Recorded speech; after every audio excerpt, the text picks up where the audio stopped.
नमस्कार दोस्तों, स्वागत है आपका हमारे YouTube चैनल मामा क्रिकेट पे।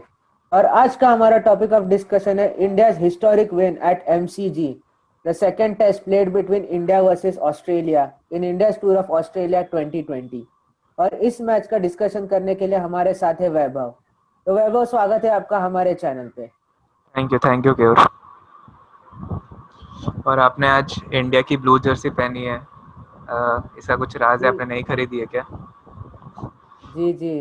एक्चुअली हमारी एक मेरी एक फ्रेंड है, अनुश्री, जो हमारा चैनल फॉलो करती है। और उन्होंने ये जर्सी मुझे एक सीक्रेट सेंटा के गिफ्ट में दी थी। अरे क्या बात है! क्रिसमस में इंडिया भी जीत गया, आपको भी जर्सी मिल गई। बहुत ही अच्छा वाह, इससे क्रिसमस हुआ ये इससे तो। हाँ, वही वही मैं वही कहने वाला था।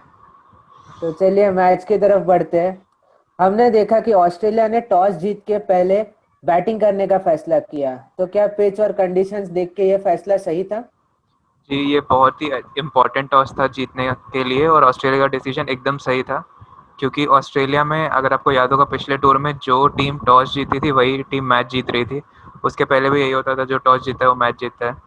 क्योंकि फर्स्ट इनिंग्स में बैटिंग के लिए विकेट बहुत अच्छी होती है, और जैसे जैसे प्रोग्रेसिवली चलता है match, up and down bounce होने लगता है। और एमसीजी का जो विकेट है, इस टाइम तो उस पर ग्रास थी, थोड़ी डेड ग्रास थी, ग्रीन ग्रास नहीं थी। लेकिन क्या होता है ना, वो टर्न ज़्यादा होने लगती है। इस बार भी देखा होगा आपने मैच में, अश्विन और जडेजा को टर्न मिला है अच्छा खासा। नेथन लाइन का भी एक बॉल था जो ऑफ स्टंप के बाहर से लेग स्टंप के बाहर में टर्न हुआ है। तो ये डिसीजन बहुत अच्छा था, और ऑस्ट्रेलिया को रन्स करने चाहिए थे। ये मतलब बहुत अच्छा विकेट था बैटिंग को। इसके बाद हमने देखा कि जैसे कि ऑस्ट्रेलिया के फर्स्ट इनिंग्स में इंडिया के पास मोहम्मद शमी, जो कि बहुत ही अच्छे बॉलर है, वो अवेलेबल नहीं थे इंजरी के कारण।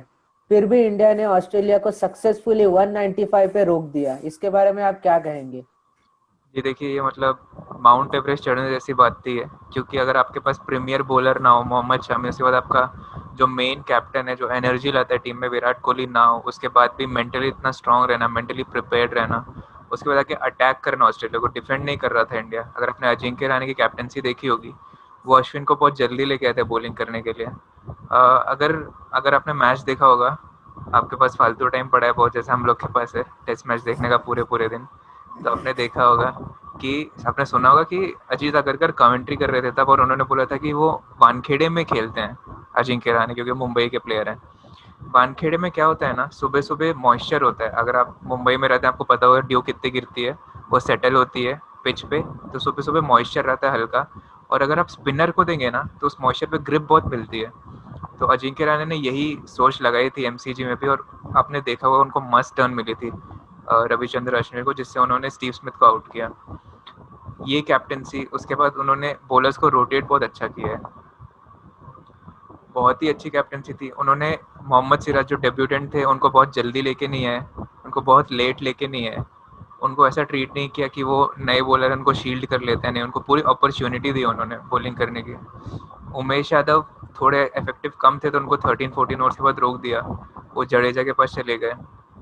जडेजा कम इफेक्टिव थे, तो वो बुमराह और अश्विन दोनों से अटैक करते रहे, और फैंटास्टिक बॉलिंग थी, फैंटास्टिक। और यहाँ पे इंडिया को फ़ायदा ये हुआ ना कि जो एमसीजी का विकेट है वो थोड़ा इंडियन विकेट टाइप है, थोड़ा अब्रेसिव है। तो बॉल का एक साइड आप शाइन मेंटेन कर सकते हैं, दूसरा साइड घिस जाता है, तो रिवर्स अच्छा मिलता है आपको, जो आपने सिराज की बॉलिंग में देखा होगा। उन्होंने ग्रीन को बाहर बॉल निकाली और एक बॉल अंदर की है।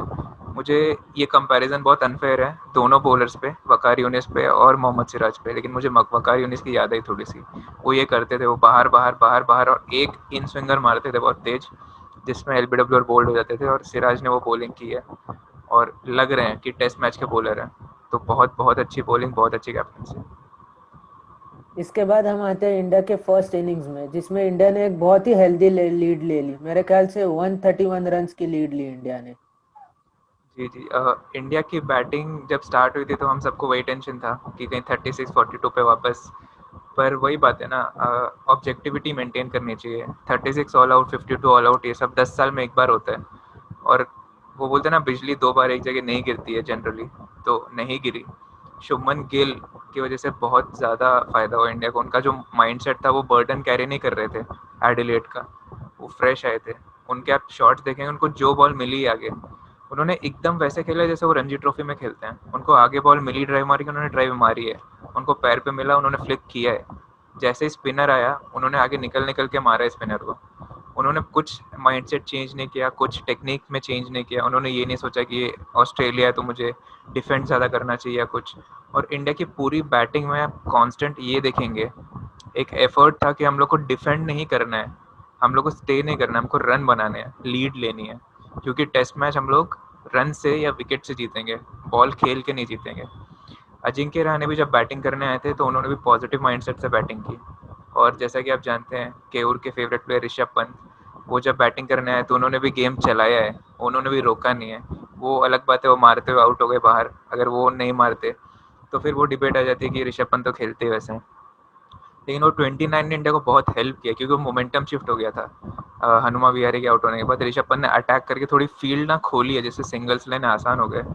उनकी डिसमिसल के बाद रवि जडेजा ने जो बैटिंग की है, वो सब जो यंग बच्चे टेस्ट क्रिकेट खेलना चाहते हैं इंडिया से, उनको देखनी चाहिए कि टेस्ट क्रिकेट कैसे खेलते हैं, माइंडसेट क्या होता है। जो उनके बॉडी के बाहर बॉल थी वो उन्होंने छोड़ दी, और क्योंकि दूसरे एंड पे एक set recognised world class batsman batting कर रहा था, इसलिए उन्होंने शॉट्स नहीं चलाई हैं।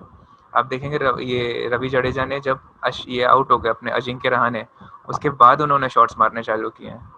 अजिंक्य रहाणे का अप्रोच देखेंगे आप, उन्होंने एज अ बैट्समैन ट्रीट किया रवि जडेजा को, पूरी स्ट्राइक दिए, पूरी बारी लेने दिए। रवि जडेजा को देखेंगे वो हैंग करके खेल रहे थे, पूरा फॉरवर्ड नहीं आ रहे थे, और ऑस्ट्रेलिया की गलती है वो शॉर्ट बॉलिंग कर रहे थे उनको।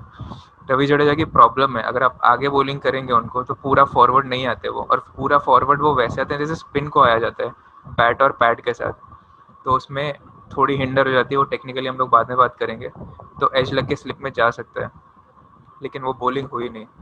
लेकिन अजिंक्य रहाणे को स्पेशल मेंशन देना पड़ेगा। ये जो इनकी इनिंग्स है, ये इनिंग्स उनकी, इनकी लॉर्ड्स की इनिंग्स, इनकी वेलिंगटन की इनिंग्स न्यूजीलैंड में, इनकी डरबन की इनिंग्स साउथ अफ्रीका में, ये जो इनिंग्स है ना, ये हिस्ट्री बुक्स में लिखी जाएगी।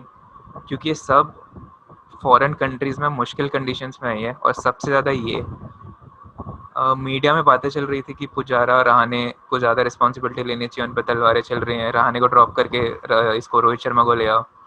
रहाणे ने प्रूव कर दिया कि वो टेस्ट मैच के बैट्समैन हैं, और वो ये जो ग्रेट्स, मॉडर्न ग्रेट्स का नाम लेते हैं ना हम लोग, केन विलियमसन, विराट कोहली, जो रूट, उसमें हैं वो, उस लाइन में है वो। तो फैंटास्टिक बैटिंग, और ये वो इनिंग्स है जो आज से 10 साल बाद जैसे हम राहुल द्रविड़ का 233 देखते हैं ना एडिलेड में बार बार यूट्यूब पे, ये इनिंग्स देखेंगे लोग वैसे। इसके बाद हम आते हैं ऑस्ट्रेलिया के सेकंड इनिंग्स की तरफ।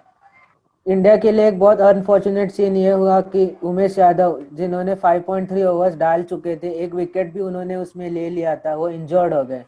फिर भी इंडिया ने ऑस्ट्रेलिया को 200 रन्स पे रिस्ट्रिक्ट किया। तो आप इसके बारे में क्या कहेंगे, स्पेशली इंडिया के बॉलिंग के बारे में again in the second innings? जी देखिए, फैंटास्टिक बॉलिंग है इंडिया की, मतलब मैं एक्सपेक्ट नहीं कर रहा था। एक तो बहुत बड़ा झटका है ये उमेश यादव का ना होना, क्योंकि आप देखिए आपके 4 जो प्रीमियर फास्ट बॉलर हैं, ईशांत, बुमराह, शामी, उमेश, उसमें से 3 नहीं है, सिर्फ जसप्रीत बुमराह है। अगले टेस्ट में बहुत प्रॉब्लम होगी, लेकिन अभी बात करते हैं इधर। उमेश यादव का ना होना बहुत ज़्यादा घातक है, क्योंकि फिर आप 2 ही सीमर्स के साथ रह जाते हैं। 2 सीमर्स का मतलब होता है आप दोनों एंड से सीमर्स नहीं चला सकते, क्योंकि अगर आप दोनों एंड से सीमर चलाएंगे तो जब दोनों का स्पेल खत्म होगा तो आपको दोनों एंड से स्पिनर चलाने पड़ेंगे, जो कि इतना यूज़फुल नहीं है ऑस्ट्रेलिया में। तब एक एंड से सीमर, एक एंड से स्पिनर चलाते हैं। ऑन द अदर एंड अगर आपके पास उमेश यादव भी होते तो आप दोनों एंड से सीमर चला सकते थे, क्योंकि एक सीमर आपका फिर भी रेस्ट करता है। लेकिन अगेन कैप्टनसी बहुत अच्छी मैनेज की है।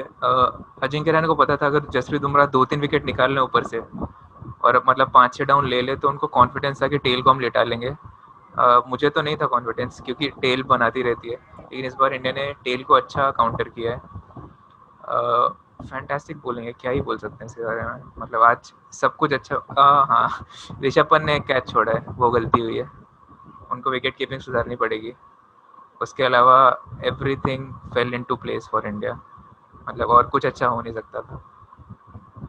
ओके, इसके बाद हम जाते हैं इंडिया के सेकंड इनिंग्स की चेज की तरफ। इंडिया को 70 रन चाहिए थे जीतने के लिए इन द सेकंड इनिंग्स, वो इंडिया ने 2 विकेट खोकर बना दिए और ये मैच 8 विकेट से जीत लिया। जी जी जी बिल्कुल। अगेन देखिए, पॉजिटिव इंटेंट था शुभमन गिल का, अगर हाईलाइट देखेंगे या मैच देखा होगा, उनको अगर फुल लेंथ पे बॉल मिल रही है तो ड्राइव कर रहे हैं, कुछ नहीं, उनको कुछ रिग्रेट नहीं अगर एज लग रहा है, कुछ हो रहा है, कुछ भी उनको पता है कि मैं पूरी ड्राइव मारूंगा पैर आगे लेके जाके।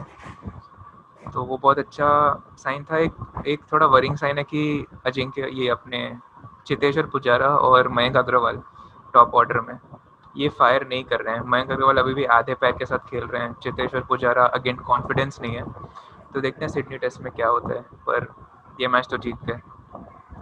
इस मैच में इंडिया ने दो डेब्यूटेंट्स खिलाए थे, एक थे शुभमन गिल और दूसरे है मोहम्मद सिराज। इनके बारे में आप क्या कहेंगे, उनकी फर्स्ट परफॉर्मेंस के बारे में? देखिए, शुभमन गिल को तो देख के लगता है वो टेस्ट क्रिकेट में बिलोंग करते हैं, और अभी ये ऑस्ट्रेलिया है तो इतना खुल के पता नहीं चल रहा है कि कैसा कैसा कितना अच्छा प्लेयर है ये।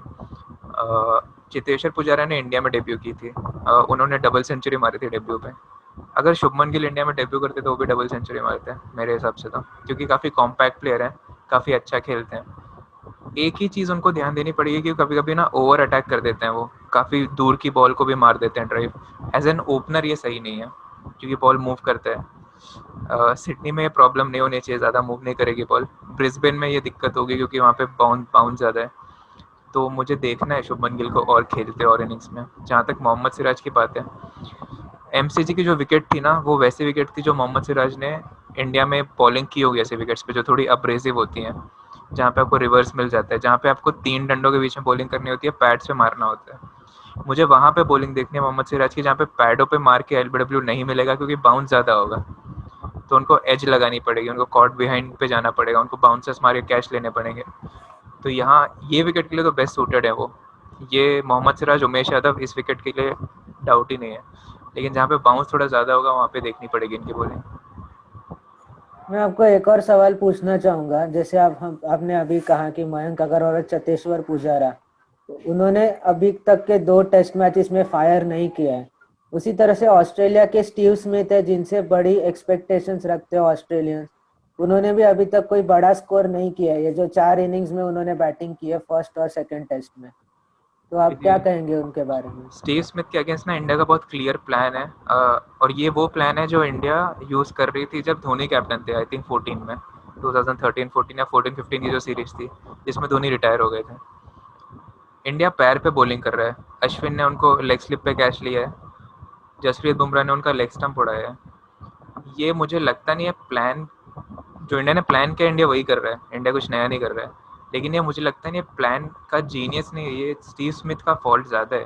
क्योंकि अगर पहले देखेंगे ना आप, तो स्टीव स्मिथ पैर पे कुछ भी मिस नहीं करते थे। स्टीव स्मिथ के पैर पे बॉल है उसका मतलब चौका है। तो लेकिन इस बार उनके पैर से मिस हो रही है बॉल, शायद वो फॉर्म में नहीं है या फिर वो एक्सपेक्ट नहीं कर रहे थे कि इतना एस्टैब्लिश होने के बाद भी कोई पैर पे अटैक करेगा उनको। तो हो सकता है, मुझे लगता है स्टीव स्मिथ जितना बड़ा प्लेयर है वो वापस आएगा, सिडनी टेस्ट होम ग्राउंड है उनका, और जितने अच्छे वो प्लेयर हैं, देखते हैं। मतलब मैं तो एक्सपेक्ट कर रहा हूँ कि स्टीव स्मिथ वापस आए। इसके बाद आपको आखिरी सवाल पूछना चाहूंगा। ऐसे कहा कह रहे हैं, ऐसे एक्सपेक्टेशन है कि रोहित शर्मा जो कि क्वारंटाइन में है अभी ऑस्ट्रेलिया में, मैंडेटरी क्वारंटाइन में, वो थर्ड टेस्ट के लिए अवेलेबल होंगे। तो आपको क्या लगता है कि किस प्लेयर को सब्स्टिट्यूट करेंगे वो from the Indian side which had played in the second test match? देखिए, बहुत ही मुश्किल सवाल है ये तो। मुझे लगता नहीं है कि किसी को भी सब्स्टिट्यूट करना चाहिए रोहित शर्मा को डालने के लिए, क्योंकि जैसे मयंक अगर अगर मतलब तलवार चलेगी तो मयंक अग्रवाल पे ही चलेगी मेरे हिसाब से, तो क्योंकि उन्होंने परफॉर्म नहीं किया है। लेकिन आपको ये याद रखना पड़ेगा मयंक अग्रवाल बहुत रन्स करके आ रहे हैं इस टेस्ट सीरीज़ में। उसके बाद मयंक अग्रवाल एस्टैब्लिश्ड ओपनर है, उन्होंने वहाँ पे रन्स किए थे वेस्ट इंडीज़ में जहाँ बॉल मूव हो रहा था, और वो मेंटली बहुत स्ट्रांग है मयंक अग्रवाल। और रोहित शर्मा आते ही आपको डबल सेंचुरी मार के तो नहीं देंगे, ये मतलब इतना ऑप्टिमिज्म नहीं होना चाहिए। मयंक अग्रवाल अभी स्ट्रगल करते हुए आ रहे हैं, लेकिन सिडनी का जो विकेट है वो जनरली फ्लैट होता है, वहाँ पे कुछ भी नहीं होता है। तो वहाँ पे मैं उम्मीद करता हूँ कि वो रन बनाएंगे। अगर शुभमन गिल को ड्रॉप करते हैं तो वो तो बहुत ही गलत होगा, क्योंकि वो जस्ट अभी अपने एलिमेंट में दिख रहे हैं, उनको देखना चाहती है पब्लिक भी, और सेलेक्टर्स भी देखना चाहते होंगे कैसा परफॉर्म कर रहे हैं। तो अगर लाना ही है तो मयंक अग्रवाल की जगह ही आएंगे, पर मेरे को लगता नहीं है करना चाहिए ऐसा। तो फ्रेंड्स, फिलहाल इंडिया ने ये सीरीज को लेवल कर लिया है। दो टेस्ट मैच हो गए हैं, 1-1 हो गया है और दो टेस्ट मैच बाकी है। तो आज का हमारा ये रिव्यू यही खत्म होता है। तो आपको इस वीडियो कैसा लगा ये हमें ज़रूर बताइए। लाइक कीजिए वीडियो अच्छा लगा तो, कमेंट्स कीजिए आपके जो फीडबैक्स है उनको, और शेयर कीजिए अपने क्रिकेट फैंस दोस्तों के साथ। एंड नहीं किया होगा तो सब्सक्राइब कीजिए and stay tune for our further videos. Till then, good bye. Good bye.